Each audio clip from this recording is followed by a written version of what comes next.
My name is Marion. And for 5 years, my entire world was a company called Innovate Dynamics. It was more than a job. It was a mission, an obsession, a living thing that Montgomery and I had conceived together and brought into the world. But that's the thing about bringing something to life. You feel a sense of responsibility for it, a loyalty that can blind you to the rot that grows in the shadows. If you've ever poured your soul into something, only to have the person standing next to you try to erase your name from the page, then you know the specific kind of cold that I'm talking about. It's a silence that screams, "Stick with me and tell me I'm not just screaming into the void." It helps to know I'm not alone. The end came on a Tuesday. It was a day that should have been a coronation. For 24 straight months we had been in a dead sprint, fueled by stale coffee and the sheer exhilarating terror of building something that was actually working. Our platform, Nexus, a revolutionary data synthesis engine, was our masterpiece. More accurately, it was my masterpiece, but I still thought of it as ours. The buyout offer from Viridian Global was the validation of every sleepless night, every sacrificed weekend. It was a 9-figure number that felt like a typo. It was freedom. It was the finish line. The signing was scheduled for Wednesday at 10 in the morning. On Tuesday at 4 in the afternoon, an email landed in my inbox. The subject line was chillingly sterile.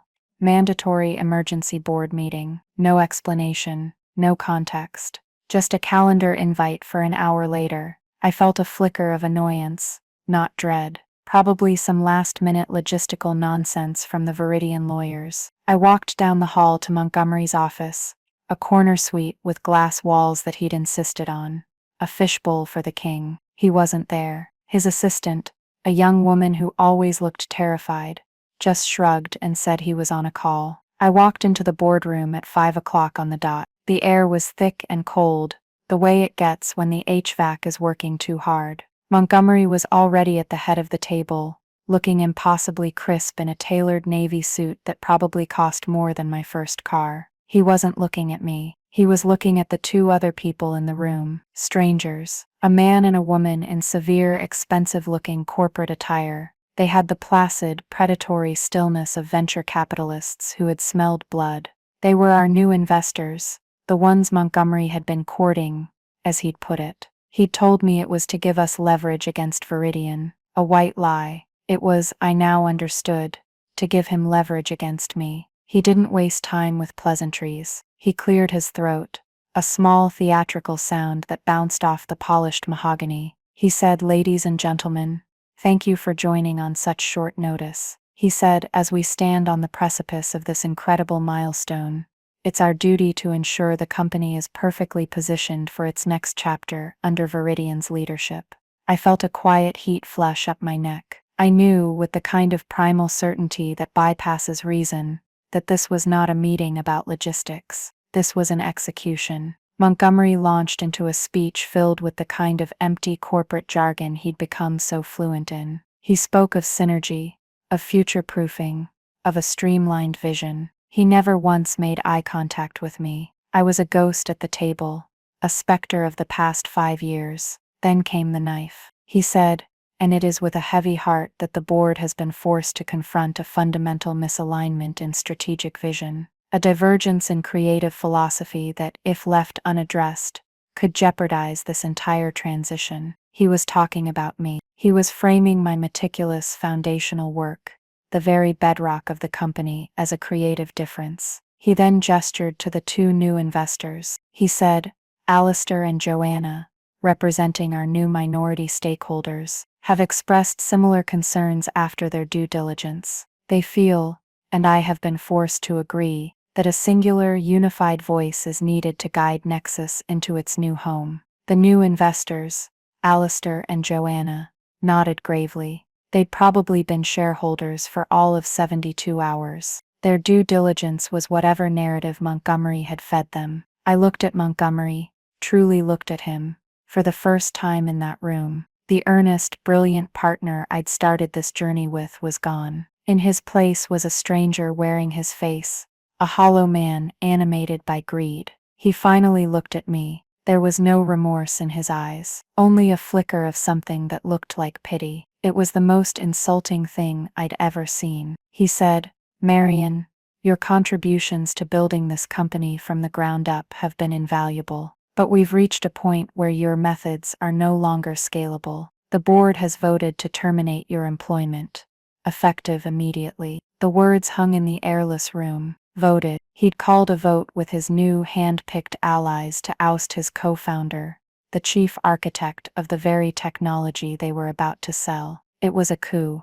A quiet, bloodless coup in a climate-controlled boardroom. I didn't speak. My silence seemed to unnerve him more than any outburst would have. He'd prepared for a fight, for tears, for rage. He hadn't prepared for stillness. He slid a folder across the table. My name was on it. It was a severance offer, a pittance. It was less than 1% of my vested equity, a sum that was an insult gift wrapped in legal threats. It was contingent on my signing a draconian NDA and a non-compete that would have effectively barred me from working in the tech industry on the entire continent. It was an offer to walk away quietly and let him take everything. He said, "We feel this is a generous recognition of your time here. We hope you'll take it and allow this transition to proceed smoothly for the good of the company."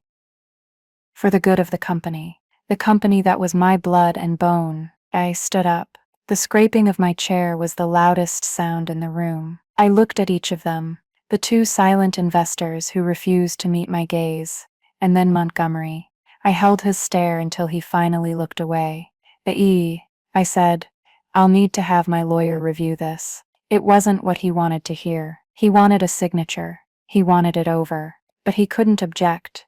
He said, "Of course, you have 24 hours. I turned and walked out of the room without another word. I didn't slam the door. I closed it softly behind me, the click of the latch echoing like a gunshot in the silent hallway. As I walked past the glass walls of the offices, past the faces of the employees I had hired and mentored, I kept my expression neutral. I was an actress in the final scene of a tragedy I didn't know I was in. But what Montgomery had forgotten, in his rush to count his money and consolidate his power, was that our company's history didn't begin in a boardroom. It began in a bar. It began with two broke, ambitious dreamers, a pitcher of cheap beer, and a pile of crumpled bar napkins. And on one of those napkins, from a cold night in 2018, we had sketched out the very first architecture of what would become Nexus. And at the bottom, fueled by bravado and a shared sense of gallows humor about the brutal nature of startups,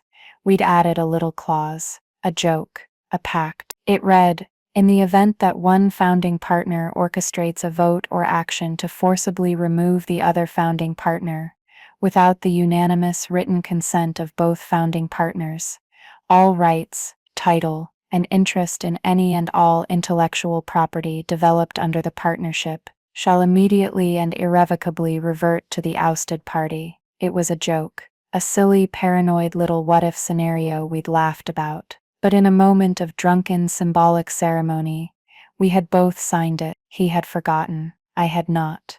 That night, my lawyer, Elliot, a man who lived for this kind of corporate warfare, would hold that laminated, beer-stained napkin up to the light of his desk lamp. He'd just stare at it for a full minute. Then he'd look at me, a slow grin spreading across his face, and say the words that changed everything. He'd say, "Marion, this isn't a joke. This is the most beautifully simple, viciously elegant contract I have ever seen in my entire life." The walk from the boardroom to the elevator felt like moving through water. Every step was a conscious effort.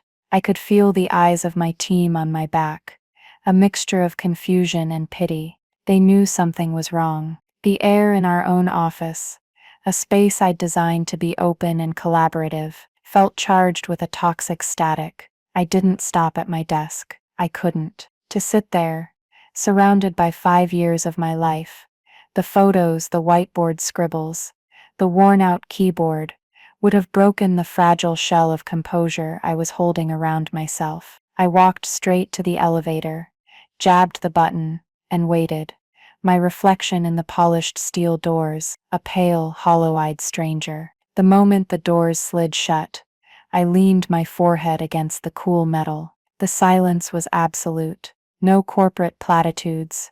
No false pity, just the low hum of the cables. For a few floors I just breathed, in, out, a human metronome trying to find a rhythm that wasn't pure chaos. But the mask was cracking.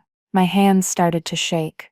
Not violently, but with a fine, deep tremor that came from the very center of my being. I made it to my car in the subterranean parking garage. The smell of concrete and exhaust fumes, usually just background noise, was suddenly overwhelming. I fumbled with the keys, my fingers feeling thick and clumsy. I dropped them once, the jangle echoing in the cavernous space. I finally got the door open, slid inside, and shut it. And then, in the hermetically sealed quiet of my car, the dam broke. It wasn't a loud theatrical sobbing. It was a silent, gut-wrenching collapse. My shoulders shook, and a sound I didn't recognize tore from my throat. A ragged gasp for air in an emotional vacuum. The betrayal wasn't just professional. It was personal in the most profound way. Montgomery wasn't just my business partner. He was my best friend. He was the other half of a conversation that had been running non-stop for half a decade.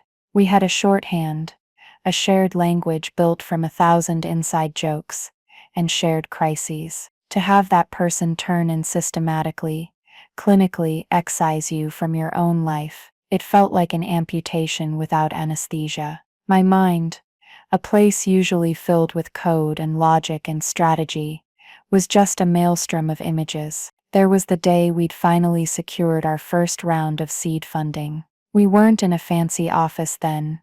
We were in a cramped, windowless room we'd sublet with 2 IKEA desks pushed together. The term sheet came through via email, and we just stared at the screen in disbelief. Montgomery had jumped up, whooped, and lifted me off the ground in a bear hug, spinning me around until we were both dizzy and laughing. He'd said, "We did it, Maz. We actually did it. Not I did it. We." When had that "we" died? I realized with a sickening lurch that I couldn't pinpoint the exact moment. It had been a slow, quiet erosion, like a coastline giving way to the sea one grain of sand at a time. I remembered the first crack. It was about 2 years in. We were presenting Nexus to a potential enterprise client, a massive logistics firm that could make or break us. I had just spent 3 weeks rewriting a core algorithm, a breakthrough that increased processing speed by nearly 40%. It was the secret sauce that would make them sign. In the meeting, the client's CTO asked a direct, highly technical question about that very algorithm. I opened my mouth to answer, but Montgomery cut me off smoothly. He gave a high-level, charismatic summary of what it did, using all the right buzzwords, but completely glossing over the elegant, complex reality of the code. He took the credit, not explicitly. He just absorbed it. He used "I a lot." I developed. I redesigned. I optimized. I sat there, my answer dying on my lips, and I let him. I told myself it didn't matter who got the credit, as long as we got the contract. It wasn't about ego. It was about the mission. I see now how I rationalized it, how I made myself small to make room for his expanding ambition. That was the first time I chose the company over myself. A fatal mistake. My thoughts then shifted to Lena. I'd hired her 3 years ago. She was fresh out of university, a brilliant coder but painfully shy, the kind of person who would get talked over in every meeting. Montgomery had been against it. He'd wanted someone with more experience, more swagger. He'd said, "She doesn't have the right cultural fit," which was his code for not a loud, aggressive programmer. I fought for her. I saw a spark of a younger version of myself in her quiet intensity. I took her under my wing. I didn't just give her tasks. I gave her problems to solve. I mentored her through her first major project, a diagnostic subroutine for Nexus. I remembered the late night we'd spent in the office, a whiteboard covered in my frantic scrawls and her neat, precise logic trees. When we finally cracked it, around 2 in the morning, she didn't cheer. She just looked at the board, then at me, and gave a small, incandescent smile. She said, "Thank you." No one's ever trusted me with something this important before. Her loyalty wasn't to innovate dynamics. It was to me. The thought was a small, solid point of light in the crushing darkness. Then my mind went to Nexus itself, the intellectual property. Montgomery saw Nexus as a product, an asset to be sold. I saw it as a living architecture. I had built it with a philosophy. It was designed to be modular, adaptable, almost organic. Montgomery understood its capabilities, its market value. He could sell it, but he didn't understand its soul. He didn't know the names I had given the core modules in the source code, private jokes and references to old sci-fi novels. He didn't know about the backdoors I'd built for diagnostic purposes, the elegant little side passages that only the architect knew existed. He saw the beautiful facade of the building, but he had no idea how the foundation was laid, how the plumbing was routed, how the electrical systems were wired. He was trying to sell a house he had never actually learned how to live in, and he'd just thrown out the only person with the blueprints. I must have sat in that car for an hour, maybe more. The initial storm of grief began to subside, leaving behind the cold, hard sediment of anger, not a hot, screaming rage, but a glacial fury, the kind that clarifies things, the sheer, calculated arrogance of it all. He didn't just fire me, he tried to humiliate me. He tried to buy my silence with a pittance that was a rounding error on the deal he was about to close. He assumed I would be broken. He assumed I would be weak. He assumed I would just disappear. And that's when the memory surfaced. It came not as a flash, but as a slow, creeping dawn. The bar, the smell of stale beer and cheap whiskey. O'Malley's pub, a dive near our first pathetic office. The night was cold, I remember that. A sharp wind rattling the windows. We were celebrating something small, fixing a catastrophic bug, maybe, or just surviving another week. We were sketching on a napkin, diagramming the initial concept of Nexus. We were laughing, full of the reckless confidence that only comes when you have absolutely nothing to lose. And then the joke. Montgomery had been reading some horror story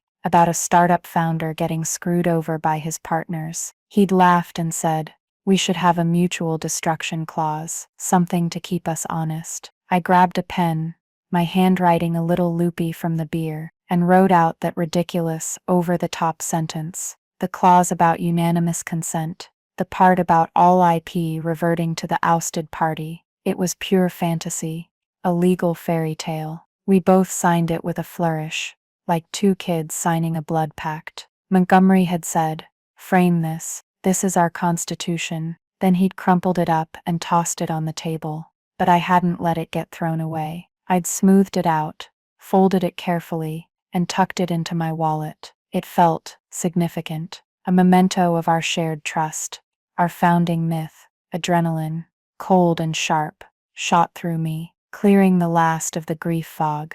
I drove home, breaking at least 3 traffic laws. I burst into my apartment, a space that had felt like a tomb an hour ago, and now felt like a command center. I didn't stop to take off my coat. I went straight to my office, to a bookshelf filled with programming manuals and business biographies. Tucked behind a heavy volume on C++ was a small, unassuming shoebox. It was filled with old mementos from the early days, ticket stubs from a tech conference, a dried-out marker we'd used on our first whiteboard photos, and at the very bottom, inside a cheap plastic sleeve I'd bought at a stationery store, was the napkin. I pulled it out. The paper was soft and yellowed.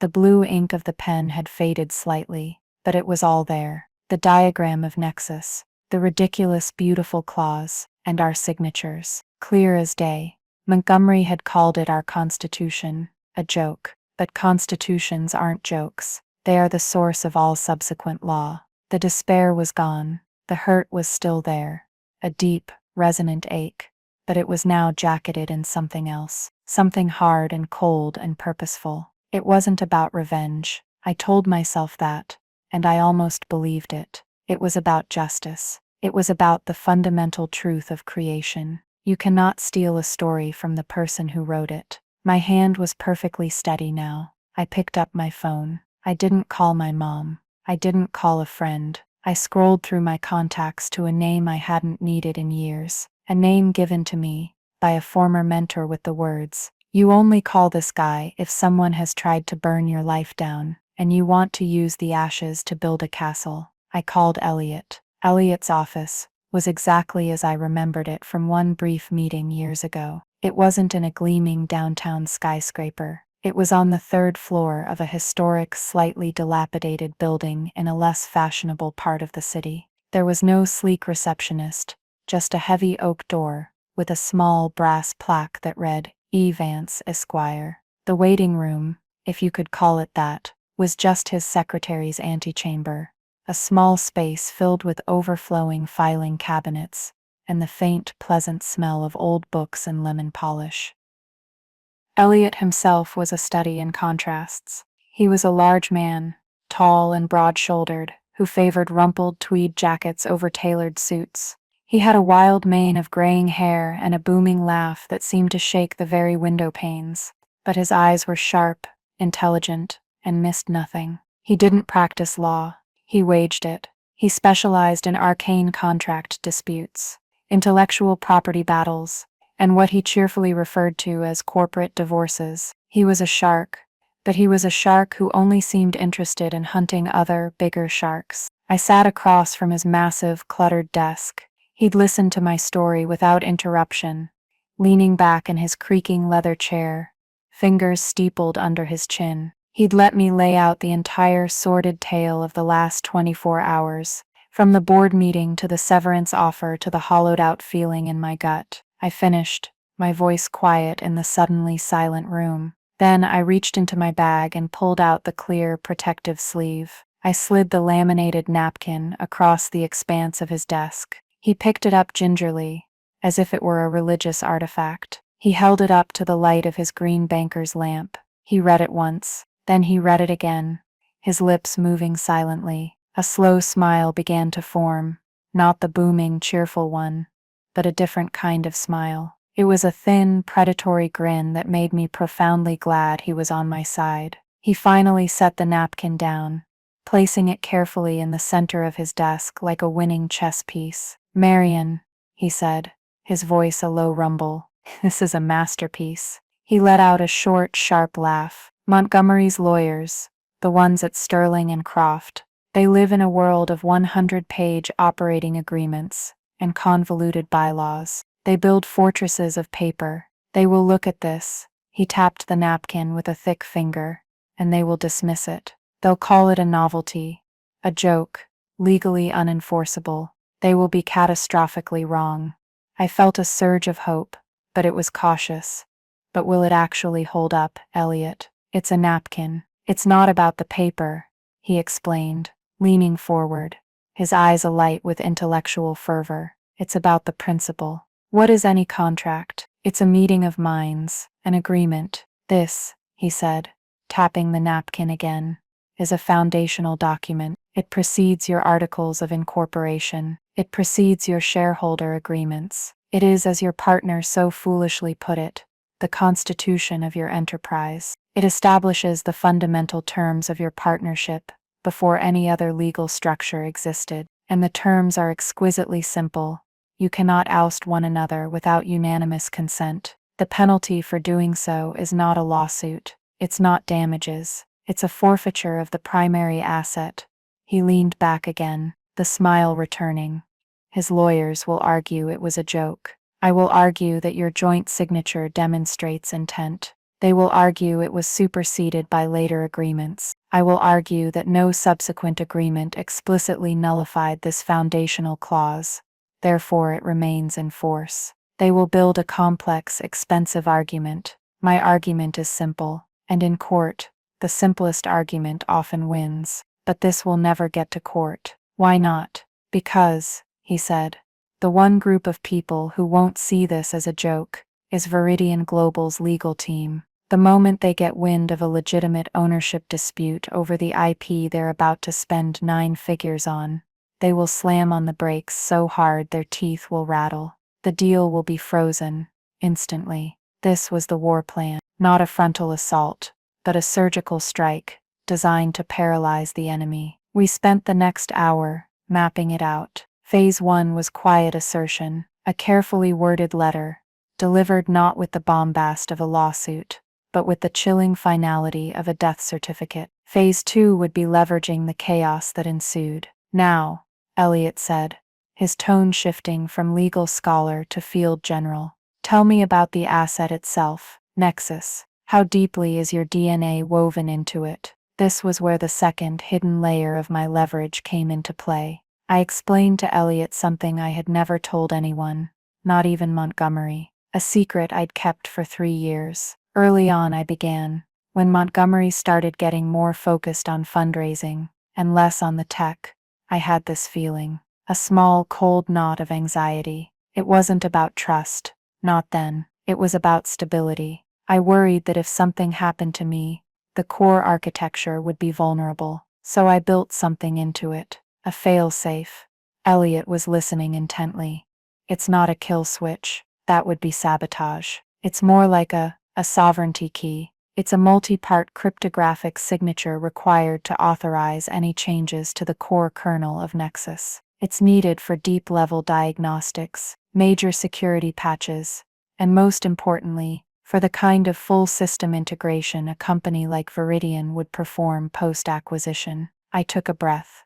Montgomery has a key. It gives him and the team administrative access for daily operations and routine updates. But it's only one part of the signature. The master key, the one that completes the sequence, is mine. It exists on a single air-gapped hardware token that I keep in a safe deposit box. Elliot's eyebrows shot up. He let out a low whistle. You built a lock, and only gave your partner the key to the front door, not to the master vault. It was a contingency, I said, my logic feeling less like paranoia now, and more like prophecy, a way to protect the integrity of the system's core. I told myself it was just good security protocol. My dear Marion, Elliot said, a genuine admiration in his voice. That wasn't a contingency, that was foresight. Pure, unadulterated foresight. This changes the game completely. The napkin gives you legal ownership.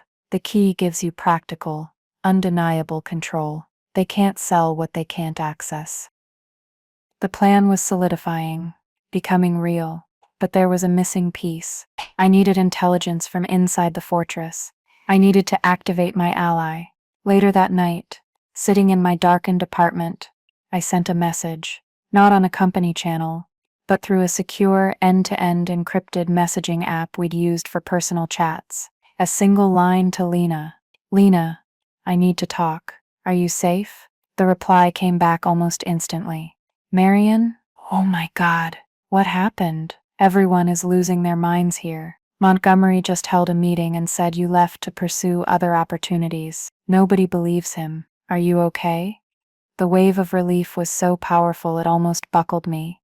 I'm okay, Lena, but I need your help. I can't ask you to risk your job, so please be honest. Can you be my eyes and ears? There was a pause. I could picture her on the other end, chewing on her lip, weighing the risks. Her career, her reputation. Against what? Against the loyalty she felt to the woman who had seen her, fought for her, and trusted her. Her reply was 4 words that felt like a cavalry charge. What do you need? I explained the situation briefly, without the legal specifics. I told her Montgomery had pushed me out. I told her I was going to fight it. Lena's response was laced with a fury that surprised me. She described the all-hands meeting Montgomery had held. He'd been smug, she said. He'd announced that he'd promoted a sycophant named Kevin to be the new interim CTO. Kevin was a decent project manager, but a mediocre engineer who knew next to nothing about Nexus's architecture. It was a political appointment, a reward for loyalty to Montgomery,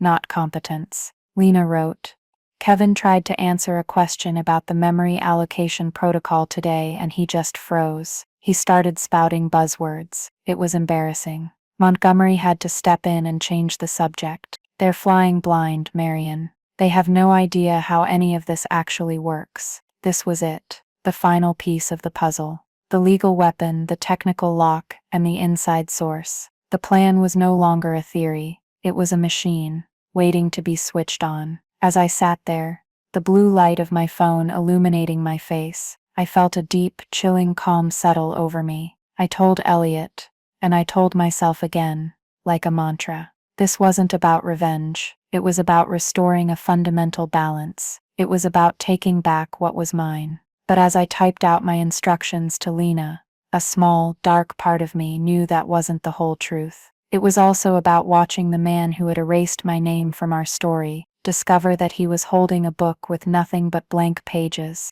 The first move of the war was silent. It wasn't a cannon blast. It was the soft thud of a FedEx envelope landing on a desk, or more accurately, 3 desks. On Wednesday morning, precisely at 10 o'clock, the exact time the buyout signing was supposed to have taken place, 3 identical packages were delivered by courier. One went to Montgomery at the Innovate Dynamics headquarters. One went to the lead counsel at Sterling and Croft, his high-priced law firm. And the third, the most important one, went to Alistair Finch, the CEO of Viridian Global. Inside each envelope, there was no angry letter, no list of grievances, no emotional plea. There was only a single crisp sheet of paper. It was a formal notice, drafted by Elliot with the elegant lethality of a surgeon's scalpel. It was a notice of intellectual property ownership. The letter stated, simply and without adornment, that pursuant to a foundational partnership agreement, dated November 4, 2018, the ousting of co-founder Marion Vance, by a non-unanimous board action, had triggered a reversion clause. As of 5:35 p.m. on the previous day, all rights, title and interest in the intellectual property known as the Nexus platform, including all source code, algorithms, and associated patents, had reverted to Miss Vance. It went on to state that any continued use, demonstration, or attempted sale of the Nexus platform by Innovate Dynamics constituted a willful infringement of her sole and exclusive ownership. It concluded with a chillingly polite sentence, "Please govern yourselves accordingly." Attached to the letter was a single exhibit, Exhibit A. It was a high-resolution, color copy of the bar napkin. I spent that morning in a small rented workspace Elliot had secured for me. It was anonymous, a ghost office with nothing but a desk, a chair, and a powerful internet connection. It was my war room. I sat there, staring at my laptop, waiting. The silence was the loudest thing I'd ever heard. The first report from the front line came from Lena, around 10:45 a.m. It was a stream of frantic, encrypted messages. Lena. Holy crap, Marion. Lena. Montgomery just stormed out of his office. He was holding a piece of paper. His face was white as a sheet. Lena. He's in the big conference room with Kevin and the legal guy from our side. He's yelling. I can hear him through the glass. The word napkin has been shouted at least 5 times. I felt a cold thrill. It was working. The first domino had fallen. Lena's messages painted a picture of escalating chaos. Montgomery's initial reaction, according to her, was dismissive fury. He'd burst out of the conference room and declared to his senior team that I was pulling a pathetic, desperate stunt. He'd assured them his lawyers would have it, laughed out of court by lunchtime. He was projecting confidence, but Lena noted the tremor in his hand as he held his coffee cup. He was trying to project noise and bluster to drown out the terrifying silence of a deal suddenly gone cold. The real impact, however, was happening across town, in the silent, sanitized offices of Viridian Global. I didn't have a source there, but I didn't need one. I could imagine the scene perfectly. Alistair Finch, a man who managed a multi-billion-dollar acquisition fund, would not see a joke. He would see risk, unacceptable, unquantifiable risk. His legal team, a phalanx of the most paranoid and meticulous minds in the business,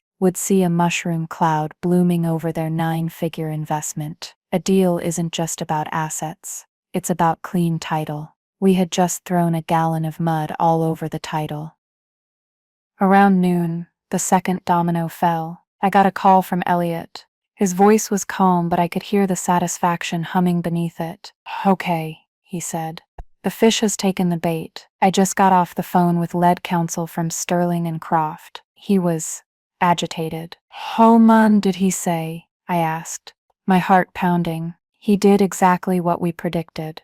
Elliot chuckled. He blustered. He called the claim frivolous, baseless, and frankly insulting. He threatened sanctions. He used the word preposterous 3 times, standard lawyer peacocking. But then at the end of the call, he asked a very interesting question. "What was it?" he asked. "As a professional courtesy, could you provide us with the original document for authentication?" Elliot paused for effect. "They're not dismissing it, Marion. They're investigating it, which means they're taking it seriously, which means they are now officially terrified." Meanwhile, back at Innovate Dynamics, Montgomery was trying to regain control of the narrative. Lena reported that he'd called an emergency meeting with the engineering team. His goal was twofold: to reassure them and to begin the process of erasing me from the code. He wanted them to start a deep dive, to document every line of code, to prove that the company was in full control of its asset. He was trying to build a case that he didn't need the architect anymore. This was the moment my second piece of leverage came into play.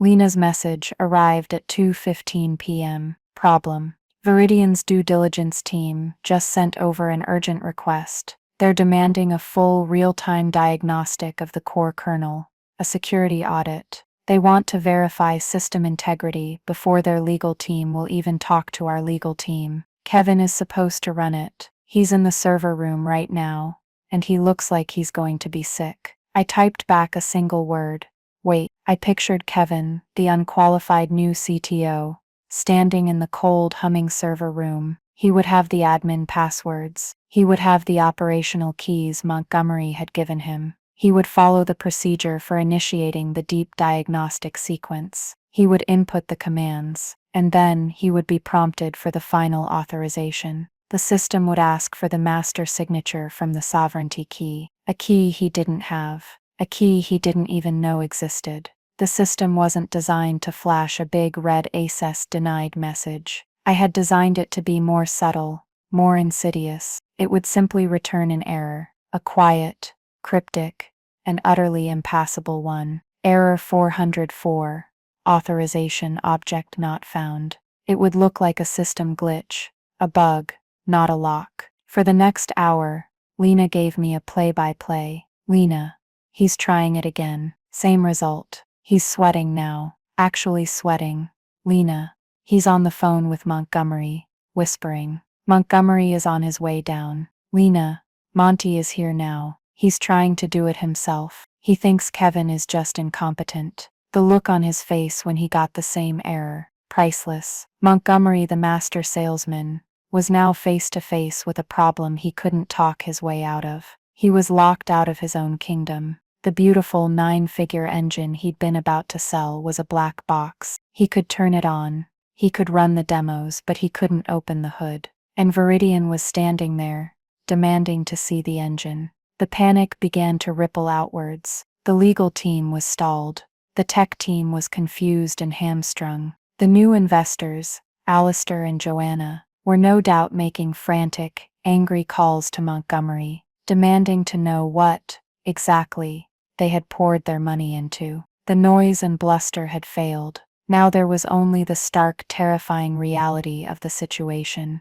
The company's only asset was a car they couldn't drive, and the only person with the keys was the woman they had just unceremoniously thrown out onto the street. My final message from Lena that day came late in the afternoon. It was a screenshot of an internal company-wide email. Montgomery had canceled a planned pre-celebration happy hour for that evening, citing the need to resolve some outstanding technical queries from the Viridian team. The silent takeover was complete. I hadn't raised my voice. I hadn't filed a lawsuit. I had simply sent a letter and waited for Montgomery's own arrogance to collide with the elegant, unbreakable logic of the systems I had built. He had thought he was taking over a company. He was discovering he had only managed to steal the building, while I had quietly walked out the front door with the business itself. In my war room, I allowed myself a small, grim smile. The board had been flipped, and it was my move. The power shift didn't happen with a bang.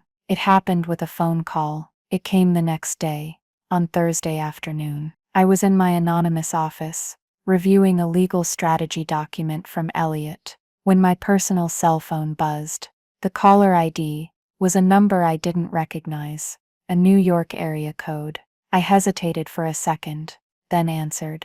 Marion Vance speaking. The voice on the other end was crisp, calm, and carried an unmistakable air of authority. Mr. Finch's office calling for Marion Vance. Please hold. My breath caught in my throat. Alistair Finch, the CEO of Viridian Global, the man holding the 9-figure check. I had expected to hear from his lawyers, not from the man himself. After a few seconds of silence, he came on the line. Miss Vance, Alistair Finch, thank you for taking my call. His tone was polite but direct, with no time for pleasantries. I'll be blunt. We have a situation. We were in the final stages of acquiring a company called Innovate Dynamics for the sole purpose of obtaining their Nexus platform. In the last 24 hours, two things have become clear. First, it appears there is a significant legal challenge to Innovate's ownership of that platform. Second, and perhaps more pressingly, the company seems functionally incapable of performing a basic, top-level security audit on their own system. He paused.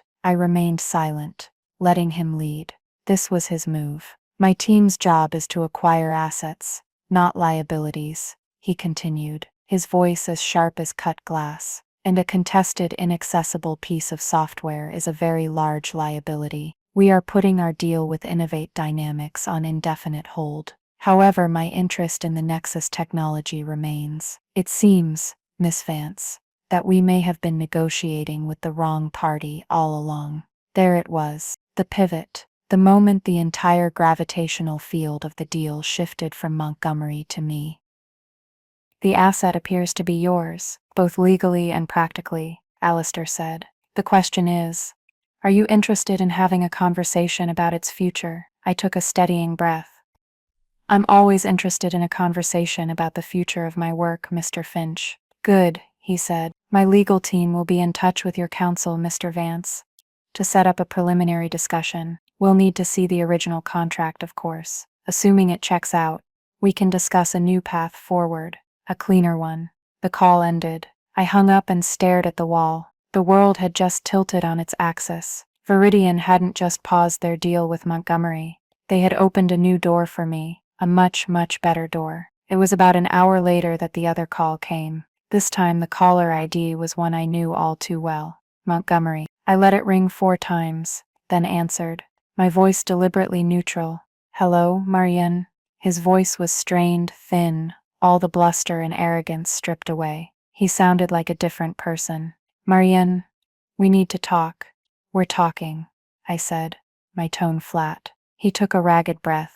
Look, I think there's been a massive misunderstanding, a breakdown in communication. The board meeting, it was a mistake, a strategic error.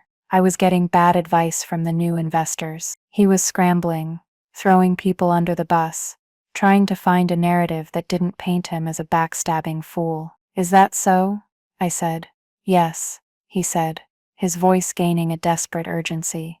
Listen, we can fix this. We can undo it. I'll call another board meeting. We'll reverse the vote. You're back in. Hell, you can be CEO. I'll step down to president. Whatever you want. We just need to pull back that letter your lawyer sent. We need to show Viridian a united front. We need to get this deal closed, Marion. For the good of the company. The irony was so thick I could have choked on it. He was offering me everything he had just stolen, now that he'd realized it was worthless in his hands. He wasn't offering it out of remorse. He was offering it out of pure, unadulterated panic. He needed my key. He needed my signature. He needed me to make his problem go away. I let the silence stretch out, letting him stew in his own desperation. I could hear his faint, panicked breathing on the other end of the line. Marianne, are you there? I'm here, Montgomery, I said, my voice as cold and quiet as the server room he'd been locked out of. You said you wanted creative differences. Well, you have them. The company you're trying to sell has no legal claim to its product and can't even access its own source code. The asset that I own appears to have a very interested buyer. So you're right. We do have creative differences, and they are, it seems, irreconcilable. Before he could respond, I continued. As for your offer, no thank you. You can't offer me a position in a company that you no longer control, and you certainly can't offer me a title in a business that, for all intents and purposes, no longer has a product to sell." I paused, letting the words sink in. "Thank you for the call, Montgomery." I ended the call. I didn't slam the phone down. I just pressed the button, severing the last real connection I had to the man who had been my partner. It felt like closing a heavy iron door. The final nail in Innovate Dynamics' coffin was hammered in not by me, but by the people I had trusted. That evening, an email landed in my personal inbox. It was from Lena. The subject line was the first of many. The body of the email was simple: "Marianne," attached as my resignation letter, effective immediately. Kevin tried to blame the system glitches on my team. I told him where he could file his opinion. "I'm out. So are Chris and Anya from the core dev team. We've already packed our desks. We're ready when you are." I opened the attachment. It was a PDF of her resignation. Below her signature were two others: Chris and Anya, two of my best, most senior engineers, the true heart of the development team. It wasn't a mutiny I had orchestrated. It was a spontaneous exodus. They weren't leaving for a better offer. They were leaving a toxic wasteland for a leader they trusted. Montgomery hadn't just lost the IP. He hadn't just lost the deal. He had now lost the talent. The company he was left with was a hollowed-out shell. It had an office, some desks, and a handful of terrified employees. But its engine was gone. Its architects had walked out the door, and the entire edifice he had built on a foundation of betrayal was about to come crashing down. The meeting with Viridian Global was a world away from the clandestine coup in the Innovate Dynamics boardroom. We met in Elliot's office, on neutral ground, but this time, I wasn't the one being ambushed. I was the one holding all the cards. Alistair Finch was there in person, flanked by two of his sharpest legal eagles. He was all business, but there was a flicker of respect in his eyes that hadn't been there on the phone. He was looking at a peer now, not a problem to be managed. Elliot began by presenting the original bar napkin, now encased in a formal museum-quality acrylic frame. Viridian's lawyers examined it with a mixture of professional curiosity and barely concealed awe. They checked the date, the signatures, the wording. One of them, a woman with piercing blue eyes, looked up from the napkin, then at me. "It's perfect," she murmured, almost to herself. "So simple there are no loopholes." The negotiation that followed was unlike any I had ever been a part of. They weren't buying a company anymore. They were acquiring an asset, the Nexus IP, directly from its sole undisputed owner. There was no bloated payroll to consider, no messy shareholder structure, no toxic co-founder to pay off. It was a clean, direct acquisition, and they didn't just want the IP, they wanted the architect. "Our offer has two components," Alistair stated, sliding a new term sheet across the table. "The first is the purchase price for the Nexus platform. As you can see, given the reduced complexity of this deal, we've actually been able to increase the valuation by 15% from our original offer to Innovate Dynamics." I looked at the number. It was staggering. It was more money than I had ever imagined seeing. But it was the second part of the offer that truly mattered. "The second component," he continued, "is you. We don't want to just buy the car, Miss Vance. We need the driver. We're proposing the creation of a new, autonomous division within Viridian, Viridian Nexus Labs. You would be its president. You would have full control over its budget, its strategy, and its hiring. You would report directly to me. Your mandate would be to continue the development of Nexus and integrate it across our entire global portfolio." He was offering me my company back, but better, stronger, with the resources of a titan and without the dead weight of a duplicitous partner. He was offering me a kingdom. We spent the next few hours hammering out the details. Elliot was magnificent, a master craftsman of contract law, ensuring my autonomy and control were ironclad. By the end of the afternoon, we had a handshake deal. The formal signing would be in a week. As we were packing up our briefcases, my phone buzzed with a text from Elliot's secretary.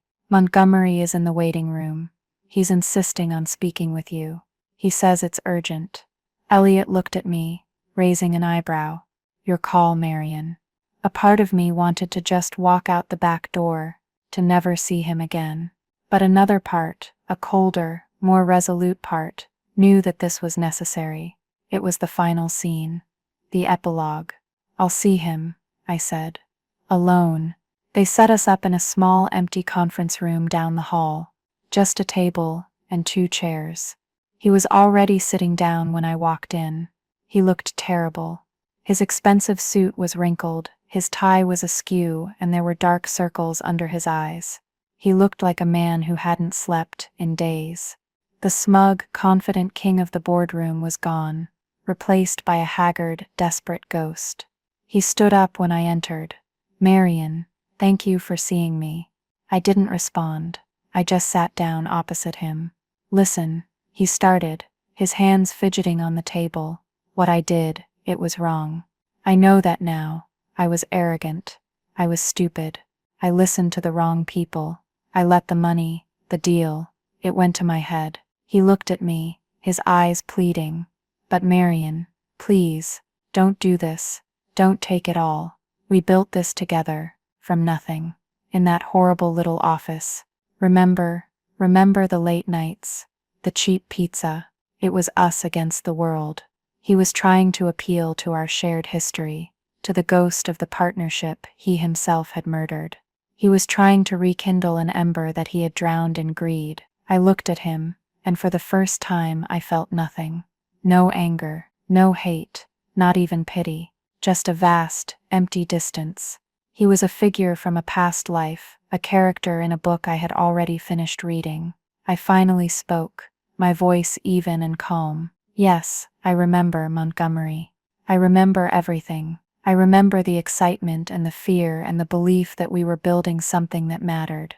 I leaned forward slightly. We did build it together, and we signed an agreement about how to protect what we built. A promise to each other. The difference between you and me is that you forgot that promise the moment it became inconvenient. You saw that napkin as a joke, a silly relic from our past. I saw it as the foundation of everything that came after. I stood up. You didn't just try to vote me out, Montgomery. You tried to erase me. You offered me a pittance to disappear so you could put your name on my work. The problem is you can't own what you don't understand. You were so busy building your own throne that you forgot I was the one who designed the castle, and I was the one who held the only key to the front gate. He just stared at me, his mouth slightly agape. There was nothing left to say. There were no more moves to make. It was checkmate. Goodbye, Montgomery, I said, and walked out of the room, leaving him alone with the ruins of the kingdom he had tried to steal. A week later, I sat at the head of a gleaming new conference table in the Viridian Tower. The view from the 40th floor was spectacular, a sprawling panorama of the city. To my right sat Alistair Finch. To my left, Elliot. In front of me was the final contract. I signed my name. Marion Vance, President, Viridian Nexus Labs, with a steady hand. Later that afternoon, an alert from a tech news site popped up on my phone. The headline read, Innovate Dynamics files for Chapter 7 bankruptcy. Founder faces investor lawsuits. The article mentioned that the company's planned 9-figure acquisition had fallen through due to unforeseen complications regarding intellectual property ownership.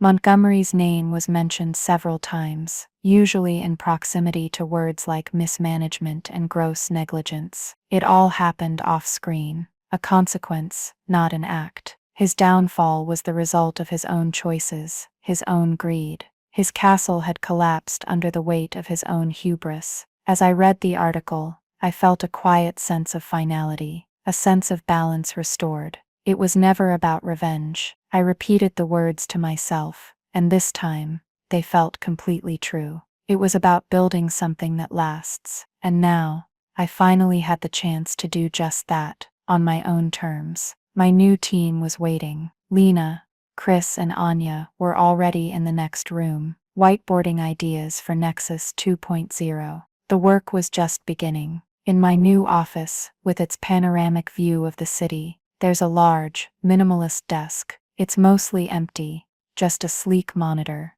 a keyboard and a phone. There are no stacks of paper, no clutter. I like a clean workspace. It helps me think. In the top drawer of the desk, sitting by itself in the center of the clean wooden tray, is a small rectangular acrylic block. Inside it, perfectly preserved, is a faded, beer-stained bar napkin. I don't keep it as a trophy. It's not there to remind me of my victory over Montgomery. It's there to remind me of myself. It's a reminder that value isn't bestowed by a title or a board vote. It's created. It's a reminder that the most powerful contracts are the ones we make with ourselves, about our own worth, and long before anyone else is in the room. It's not a weapon, it's a charter. My personal constitution. For 5 years, I made a fundamental mistake. I thought my value was tied to that company, to that partnership. I believed that if I just worked harder, if I was just more loyal, if I just kept my head down and did the work, that my contribution would eventually be seen and rewarded. I operated on the assumption that we were playing by the same rules, that we had a shared definition of success. The betrayal wasn't just losing a company. It wasn't the money. It was the horrifying, clarifying realization that the person I had built my professional life with had never seen me as an equal. He saw me as a resource, an incredibly useful, highly productive resource to be exploited, and then, when the time was right, to be discarded for a more favorable deal. It's a cold, lonely feeling to realize you were never a partner, only ever a tool. But here's the thing he forgot, the thing that all people like him forget. The architect always knows how the house is truly built. She knows where the load-bearing walls are. She knows where the secret passages are. She knows which support beam, if removed, will bring the whole rotten structure down. He thought he was stealing a finished product. He didn't realize he was just stealing a beautiful, empty shell, while the engine, the blueprints, and the architect had already left the building. Your value isn't something that someone else gives to you. It's not in a job title. It's not in a percentage of equity. It's not in the corner office. Those things can be given, and they can be taken away in a sterile 5-minute board meeting. Your true inalienable value is in your hands, in your mind, in the work that only you can do. It's the one asset that can never be stolen. Sometimes the most profound betrayals, the moments that feel like the end of your story, are actually the opposite. They are the violent, unwelcome catalysts that force you to finally read the fine print, not of a corporate contract, but of your own contract with yourself. They force you to recognize what you have built, what you are worth, and to build your next chapter, not on a shaky foundation of someone else's approval, but on the bedrock of your own competence. So if you've ever been underestimated, if you've ever been overlooked, if you've ever had someone try to erase your name from your own work, I hope my story serves as a small reminder of your own power. Let me know in the comments if you've ever had to find your own bar napkin, that one piece of leverage or truth that reminded someone of your worth. Hearing your stories, it really does help to know that none of us are alone in these fights. And if this story resonated with you, if it gave you even a little spark of strength, please do me a favor and like this video. Share it with someone you know who might need to hear this message today. And of course, hit that subscribe button and the notification bell for more stories about turning the tables and reclaiming your own narrative. Thank you for listening.